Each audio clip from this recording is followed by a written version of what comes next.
Jermaine has just...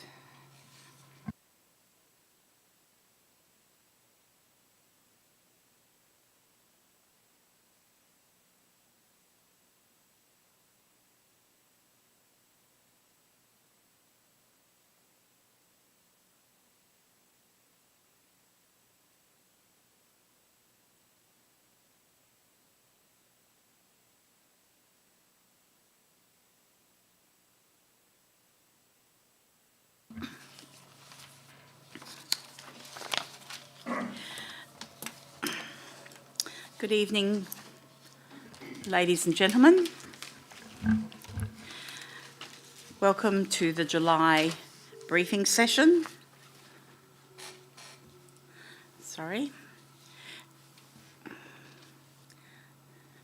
And Kaya Marman, Kaya Yoga, Kaya Bridie, Yana Nook, Nalak Kadij Winji Alaknini, Nalak Kadij Nija Buja Bal, Wajak Nunga Buja Nalak Nini, Kura, Nijie Burawan. The town of Bassendean acknowledges the Wajak people of the Noongar Nation as the traditional custodians of this land. We pay our respects to elders past and present and acknowledge their continuing culture and the contribution they make to the region. Councillors, I welcome Councillor Burke. I'll also note that Councillor Carter is running late this evening. So, councillors, we have the Declaration of Civic Duty and Responsibility. I'll read it out for the public. I make this declaration in good health and good faith and declare that I will duly, faithfully, honestly and with integrity fulfil the duties of my office for all the people in the town of Bassendean according to the best of my judgment and ability. Councillors, I will ask if everyone has signed that declaration. So, Councillor Burke, thank you. And when Councillor Carter comes in, if someone can pass that to her to sign as well. I would advise all those in the chamber and those listening in at home that this meeting is recorded and live streamed. For awareness, that means that statements must be courteous at all times, given the live streaming across the networks. So, as I've said, that Councillor Carter is running late. She will let me know if she's going to be so late that she will be an apology. I have all other councillors in attendance. I believe all the officers are in attendance. We have Mr. Cam Hartley stepping in for the Manager of Planning and Regulation, who is on extended leave. So we have one apology from a staff member, Mr. Dale Ballantyne, who is the Manager of Governance and Strategy. Mr. CEO, there are no other apologies that you know of? No, okay.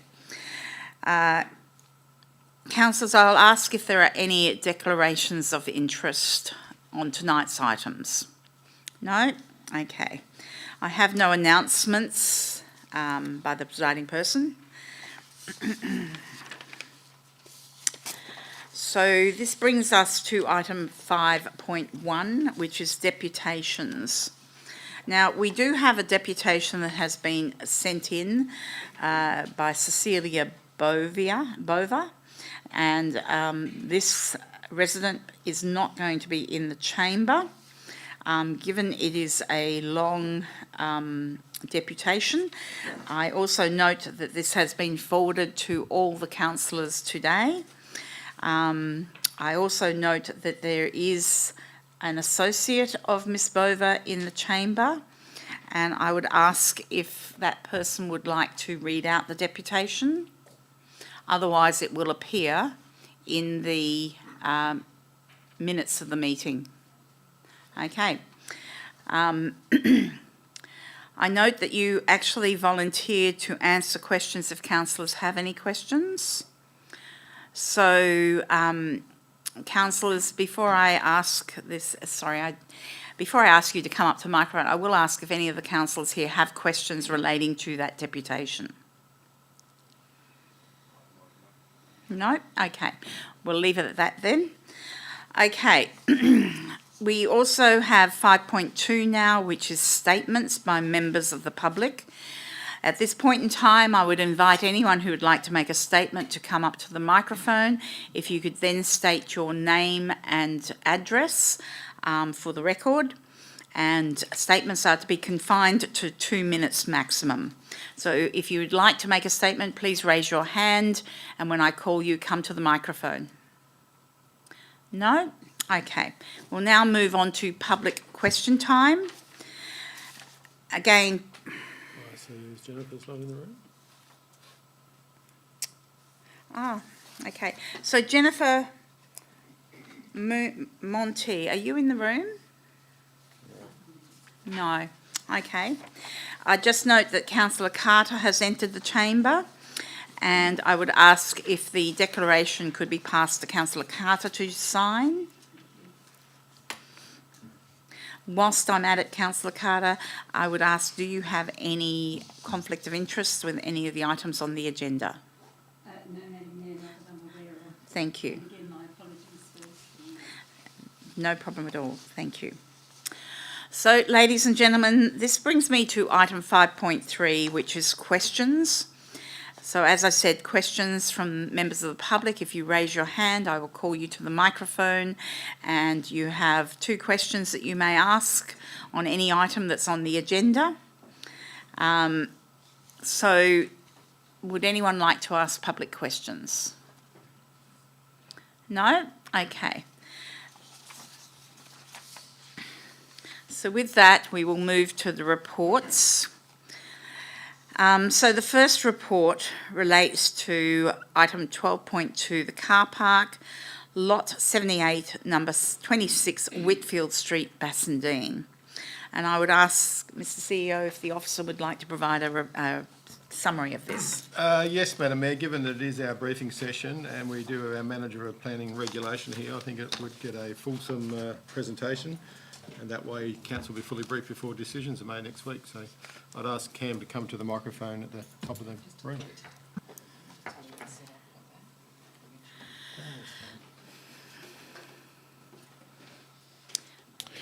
Thank you, CEO. Good evening, Madam Mayor and councillors and members of the gallery this evening. Cheers. So the first application I'll be addressing council on is the proposed car park at 26 Whitfield Street, which is next to the Buddhist temple within the town centre. The land is currently vacant and sits within our town centre zone. Because there's no detailed plan for the area yet, that is to say there is no formalised structure plan in place, council is required to make a decision for this application. The car park is intended to be temporary and will support visitors to the temple specifically. While it's not the ideal long-term use of the site, town staff believe it's acceptable for now, especially relating to conditions that improve the site's appearance and environmental values. These include planting 7 mature shade trees and managing stormwater on site. The car park will have 24 sealed car parking bays. It will include 2 accessible bays and will only operate during set hours to reduce noise for nearby residences. Looking at it from the strategic lens, the town's local planning strategy supports concentrating growth and services in the town centre near transport hubs. This proposal aligns with that direction while protecting amenity through conditions. Thank you. Thank you. Councillors, I'll open it up to questions. Councillor Ames. Thank you, Madam Mayor, and through you. Thanks for that, Cam. Just a quick question. I'm not sure, I know the site itself, but just wanted to find out if there was going to be any information or conditions for approval regarding CCTV of the area. Obviously, it's across the road from the shopping centre. If you were to do some potential activities that might be of after hours or early morning in a non-well-lit area, potentially, is there any conditions that are in there in regards to CCTV, or is there any CCTV that's on the the next door premise, which is the temple, that might already cover that particular space if there was any requirements for imagery for that area? Through the chair, I'm not aware of any CCTV from the Buddhist temple. We're in a bit of a unique situation with this site, as is the majority of, or all of our town centre, where we don't actually have, because the structure plan's not in place, we don't have any policies that essentially guide us. We're really stripped back down to, as per the report, the principles of orderly and proper planning. So we could apply conditions, but I would caution council against applying conditions where there's no need and nexus within any kind of established policy of the town. Okay. Councillors, if you don't mind, I've got a couple of questions. Given it's a car park, and I do understand that permeable paving is not particularly appropriate for road surfaces.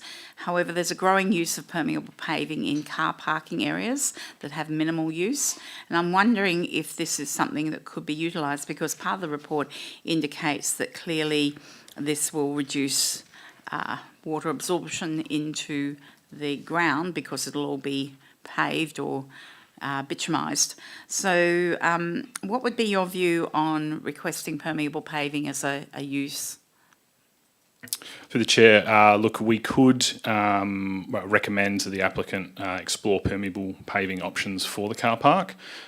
We do have some issues, or rather the applicant will have issues in terms of meeting stormwater runoff, as you've identified, but as council is likely aware, the town centre area suffers from fairly reactive clay soil types, so retention of stormwater is effectively going to be likely managed through connection through the town system. We have a stormwater approval for the Buddhist temple, so permeable paving could be something that we look at, I guess, to answer your question directly.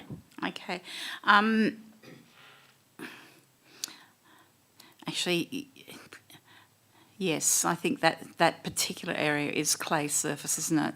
You've got here that they need to do some geotech or something like that, and obviously that will be done prior to commencement of works, correct? Through the chair, that's correct. Right. Okay. So if we're looking at permeable paving, at least could we look at it for the pathways around where the trees are planted, because that would be advantageous? Through the chair, we could apply some advice. It wouldn't be as strict as a condition, but it could direct the applicant to provide that in a manner that's council deems fit. Okay. Now, the other question I have is, it says that the landscaping plan needs to be provided or installed, within 90 days of completion of the project. And I note that the landscaping concept that is provided in our attachments has those trees on the peripheral boundaries of the lot, which clearly may not provide as much shade as we like. So in being conscious of that, would it be possible to specify that the trees utilised should be of a species that provide as large canopy as possible? Through the chair, yeah, we do have advice for shade-producing or canopy-producing trees that the applicant would have to follow. Yep. Okay, that's good. Thank you very much. Councillors, further questions? Councillor Polifka? Yeah, following on from that line of questioning, in terms of the this lot, how much of the lot is ordinarily permitted to be covered with hard surfaces? Through the chair, it's difficult to answer that question because, as I alluded to in the response to Councillor Ames, we don't have anything in place that would say a minimum percentage. There are certain provisions for residential development, as you're likely aware, but we are in a position where we don't have that guidance. That will be forthcoming in the precinct structure plan. In terms of the street verge in front of that lot, what are the requirements that we have there in terms of how much hard surface can cover the verge? Through the chair, I might have to divert that line of questioning to our infrastructure director, if that's possible. Yeah, thanks. Well, typically, based on our verge policy, the verge needs to have, I think it's about 2/3 soft landscaping and 1/3 could be hard stand, and that's not including the crossover. Okay, thank you. I suppose the other thing is in terms of the colour of this soap, and if it's going to be a black asphalt type car park, I mean, I know we have restrictions because of how it radiates heat back into the environment with the colour of the roof that one might have. So to the Mayor's point, as facing the sun, if there were trees that had, I suppose, canopy that came between the hard black surface and the sun, that could go some way to preventing that from re-emitting that heat. Are we able to specify sort of what proportion of the hard surface would need to be covered by canopy as a performance requirement? Through the chair, again, similarly to previous responses, without a formalised policy or structure plan in place, it is difficult to request it of the applicant. In a similar way to comments regarding permeable paving, we could explore it as an advice note to the applicant, but without a formalised policy or structure plan in place, it's difficult to enforce it purely from a legal side of the equation. I suppose the final question is taking this forward in time. So say they use this as a car park for the next 20 years, those trees develop into significant trees. What would the side setbacks be on this lot under our existing town planning scheme? Through the chair, the side setbacks are largely determined by a number of other factors. Without the precinct structure plan in place, it's a little bit of guesswork at this stage, but learned experience from looking at structure plans that have been approved by the Commission over the last few years. I'll put it this way, side boundary setbacks are usually the last thing to be considered as part of the design of a mixed-use development.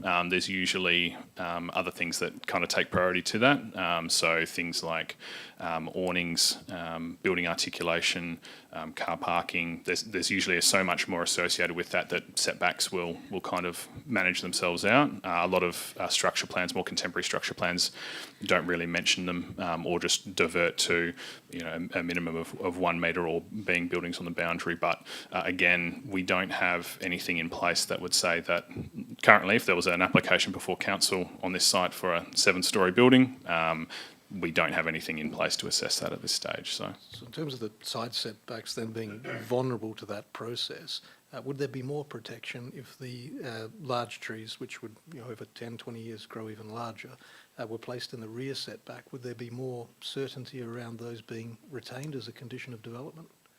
Through the chair, I think equally, if they're within a side setback area or towards the rear of a setback, I think it's much of a muchness. If we're talking in 15, 20 years' time for a development proposal to include the removal of trees or things like that, if the same planning framework exists, then officers will actively pursue retaining those trees. But it's without a framework now, a framework in the future, it's difficult to make comment on that. Okay, thank you. If you don't, Councillor John? It's got that an acceptable landscaping plan must include a minimum of 7 shade trees. With the failure rate of trees, would the town have any capacity to make sure that they're replaced if they die, or is there anything that can be done in that case? Through the chair, so the condition would call for the landscaping plan and the provision of those trees. We would be, responsible for ensuring that they meet the terms of that condition. So through normal, regular development compliance, we would be reviewing that, yes. Okay. If you don't mind, councillors,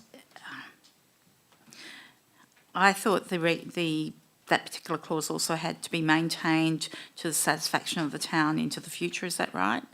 Through the chair, I think the wording is perpetuity, which is a fancy way of saying right. that. Yep. Thank you. My other question relates to the radiant heat that comes from black surfaces, which tends to be bitumised. Now, my understanding is that a lot of car parks overseas now are using a white or a creamy coloured coating which reduces radiant heat.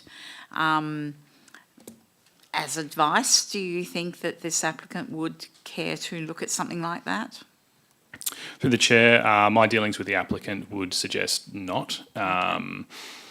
it wouldn't be likely Okay. something they would take up. Okay, Thanks. thank you.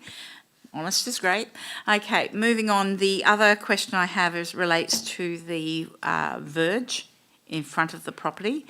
Given that there's clearly a shortage of parking for this particular facility, which is why they're looking at turning this into a car park, and clearly the aspirations of council to green our town and to have more shade, is there a possibility of having verge trees planted on there and that the applicant actually has them reticulated and maintained? Is that another aspect that could be brought forward? Through the chair, I might ask the Director of Infrastructure to answer that one. Thanks. Yeah, thanks, Madam Mayor. I think looks like there's, I'm not overly familiar with the site, looks like there's a tree already on the verge, but it appears there is room for more trees. So I'm not sure whether we can condition the owner to put a tree on the verge or more tree, but we certainly can have a look at it. Okay. If you could have a look at it and give advice to the council next week, that would be very advantageous. Councillors, are there any further Councillor Plifka? Yes, so just in terms of what's being proposed to be built there, so it's not a dwelling, would this still be considered vacant land for rating purposes? Through the chair, I might ask our other director to provide a response on that one. Thank you, and through you, Madam Mayor.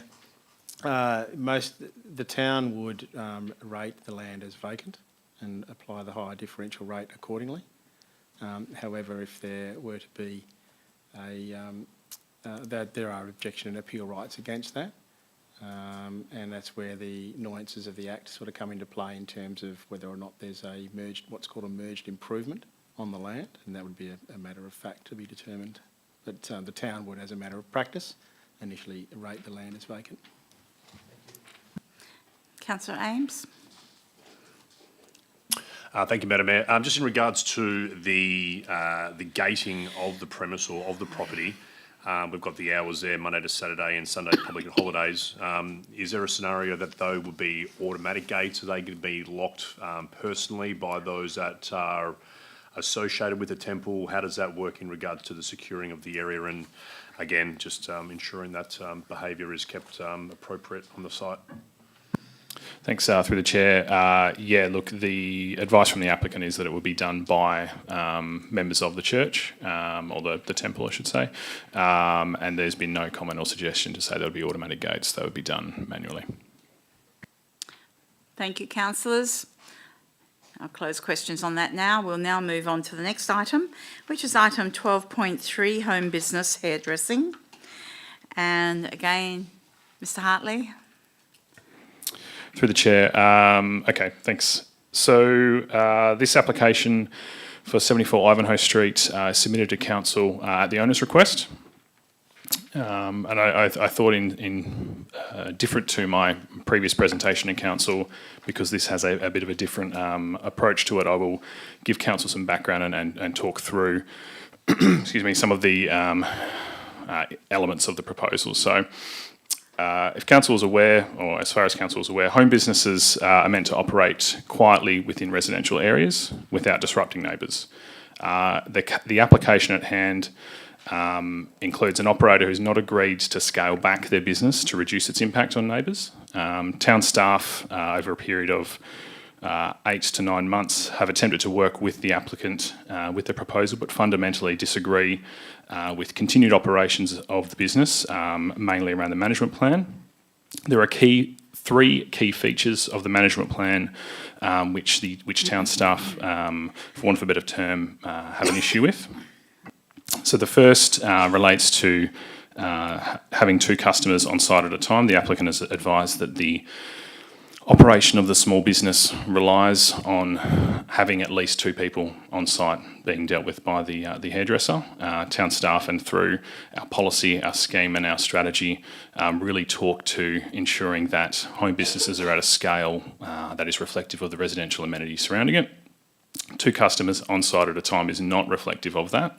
The additional 2 points relating to the application relate to a request to operate past 5 p.m. Again, our local planning policy sets out the guidelines which loosely align with Monday to Saturday up till 5 p.m. The applicant again has contended that through the operations of the business, it would be unviable, excuse me, for her to continue in a way that limits it to just 5 p.m. Again, town staff disagree with that, citing the local planning policy, but also the concerns relating to amenity. And then the final component is in relation to the opening or closing of van doors, and that is largely to reduce the amenity impact on neighbours. So these three issues, I guess, are what council must consider with this application. I will say that the level of activity, visibility and refusal to adopt key management measures suggested the business functions more like a commercial operation, which is how the business was originally developed many years ago before it was applied for as a home business.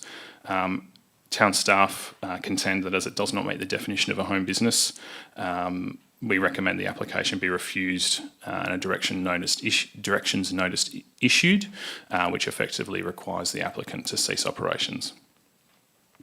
To sum up, it fails the test set down by our policy scheme and strategy, which focuses on businesses focuses on having businesses in established commercial precincts in the first instance, but also recognising smaller scale home businesses operating from residential areas can be okay where they're seen to meet a standard of residential amenity. The key with this application is the definition which specifically states that a home business can only be considered where there is no negative impact on amenity. Given that it does not meet that key and fundamental principle of the definition, town staff recommend it as a shop, which is an ex-use within the zone. Thank you. Councillors, I have questions, unless some of you want to ask questions first. Okay. My first question is that there seems to be some conflicting statements provided, and I just want to get a handle on some of these conflicts. Now, for instance, the administration have suggested one customer per appointment, if you'd like, and the proponent has indicated that it's not viable with less than two. However, there's also a part, some response in there about some of these clients coming with carers and drivers and things like that. So is it, can I assume from that some of these customers would be arriving with perhaps family members or children or carers in tow, which would increase the numbers far past number 2 people? Through the chair, that's correct. Okay. My other question relates to the hours requested and the viability of the business, and yet it's set up in a mobile van. So my question relates to, is there any evidence that this is being used as a mobile service in any significant way? Through the chair, yes, the applicant has advised us, and we have seen, the business operating from other premises. So we are aware that it is mobile. However, the contention from town staff is that the element of the business which is operating from the home is really the kind of the sticking point. The issues that we have stems from that. I fully understand that. If it was operated purely as a mobile service, I understand that this item would not even be in front of council. So I do understand that. Other councillors, I'll let you ask questions. Councillor Ames? Thank you, Madam Mayor, and through you. Has there been any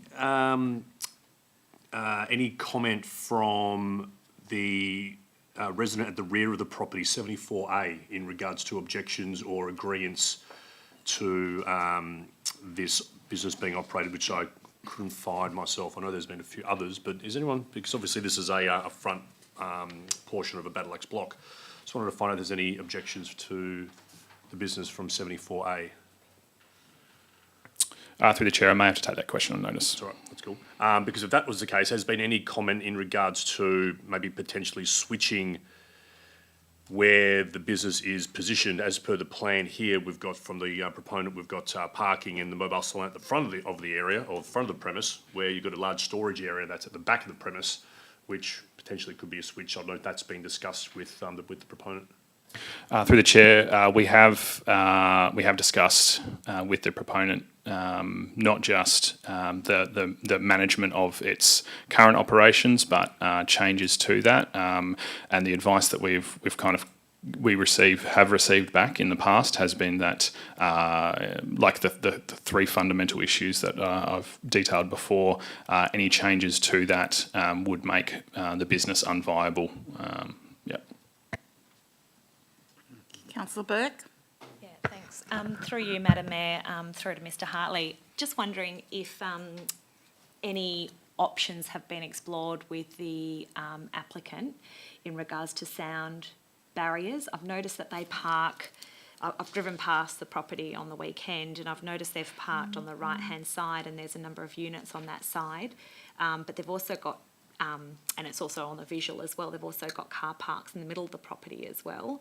So there's options to relocate so it's less of a disturbance to those properties on the right, or has there been any other sound barricading that has been suggested?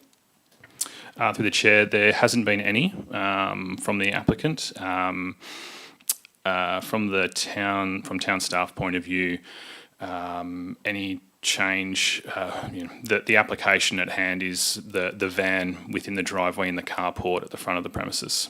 We haven't had any suggestion from the applicant to move it elsewhere or any modification to the building. Councillor John? You talk how and the report states that the applicant has refused to do a lot of things. Were there any concessions that the applicant did make?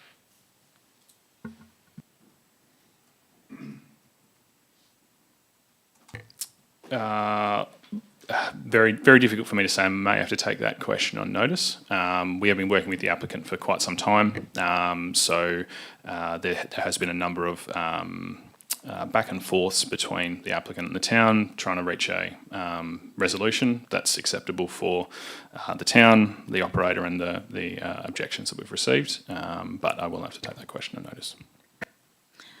Can I ask Councillor Plifka?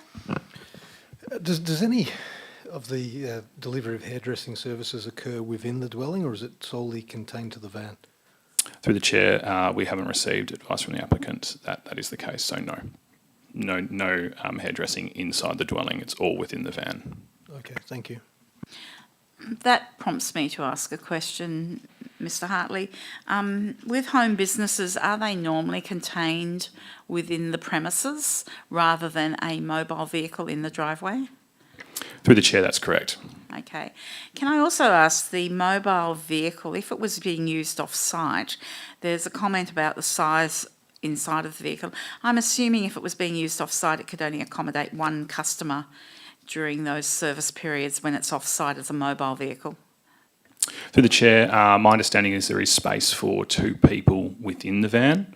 So I believe there is a chair and a hairdresser's chair in the van. So there is enough space for effectively 2 customers and the operator. Okay, thank you very much. Councillors, further questions on this one? Okay, we'll move on to the next item, which is the Bassendean Community Markets. And I would ask Ms Brennard to provide a summary on this particular item. Thank you very much.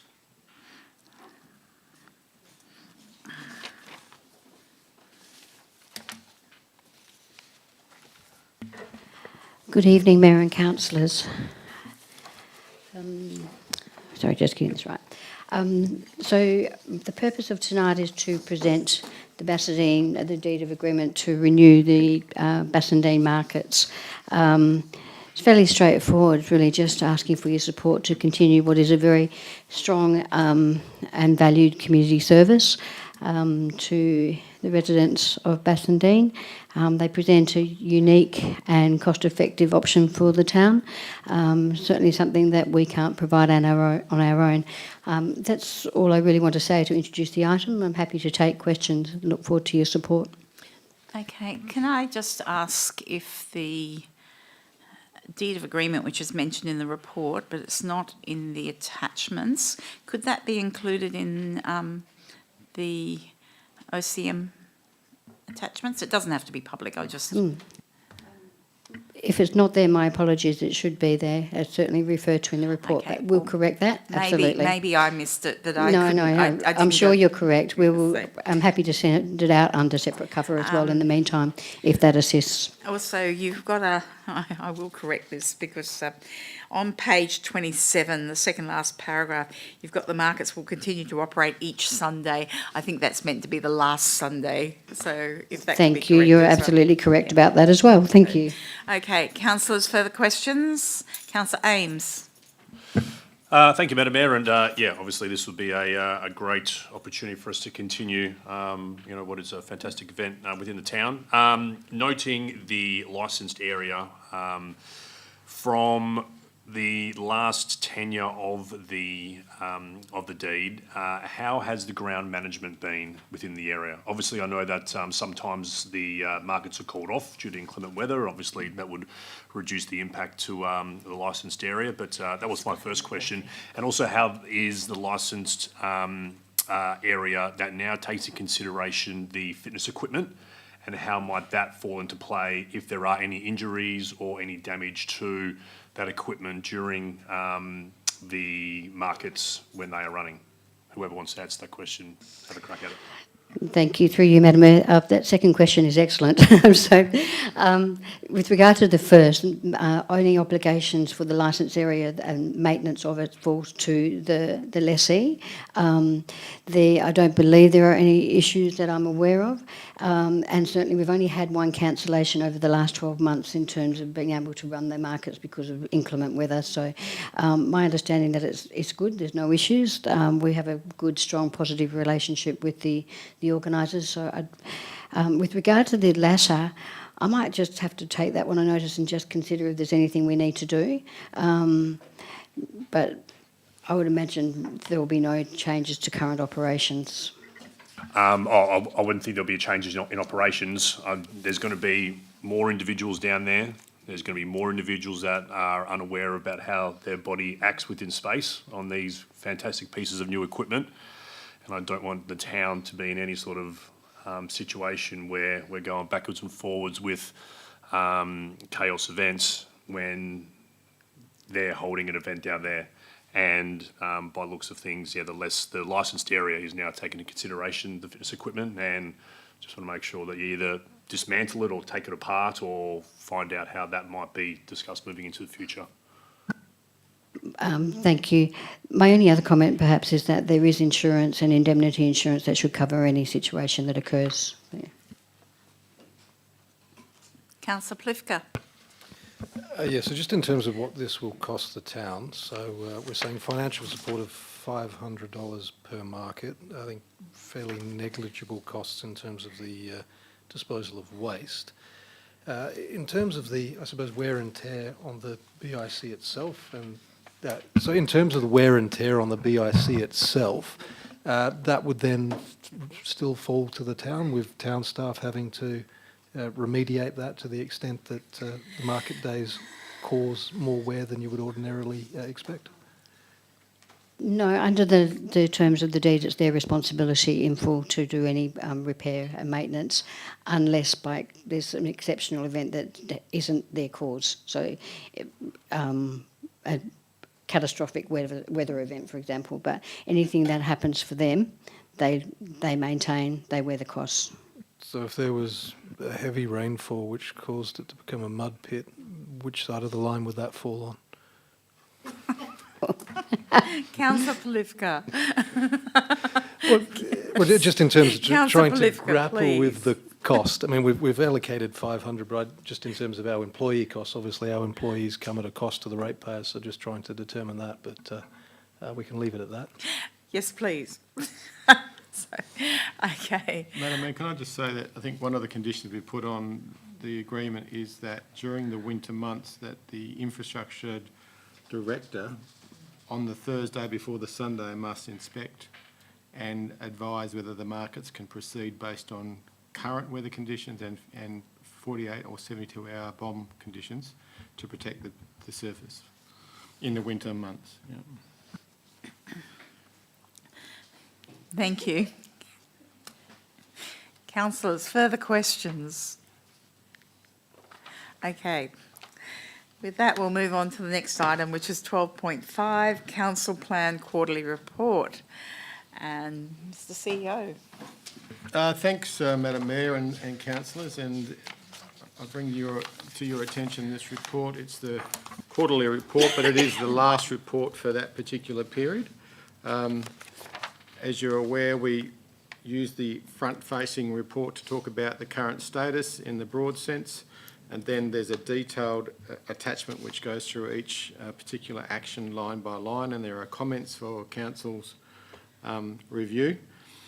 More broadly speaking, though, you can see that at this stage we have 18 completed actions, 31 are on track, 4 are monitor review, 3 are not started, and there are 0 at this stage that we consider to be off track. This particular time we have included a red X on some of the actions, and they largely relate to the fact that we're in progress on some of the actions, but they're not quite closed out, so they're being carried forward, so we can actually continue to meet and continue to address those actions. Apart from that, I would probably suggest we take questions if there's any questions about any particular action within the council plan, and the officers that are responsible could answer those questions. Councillors, questions? Okay, we'll move on to the next item, which is 12.6, the accounts paid. Now again, councillors, as usual, if you have any queries on this, please email our Director of Corporate Services so that he can provide some written advice on any of your queries on that one. The next item as well, 12.7, the report will be available next week in the OCM documents, which then brings us to 12.8 and 12.9, both of which have confidential attachments. The administration has recommended that we go behind closed doors to discuss those items, and I'm quite happy to do that, and I'll just check my notes. So, yeah, 12.8, which is Success Hill drainage works, and 12.9, provision of drainage gully, and then we've got going straight into another confidential item at 16.1. So, councillors, I'm going to actually move to go behind closed doors. I'm assuming there's no objections to that.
And I'll just announce the end when you're ready. Okay, so we are now out from behind closed doors at the briefing session. The next briefing session will be held on Tuesday, the 19th of August 2025, commencing at 6 p.m. The meeting closed at 7:43 p.m. Thank you, one and all.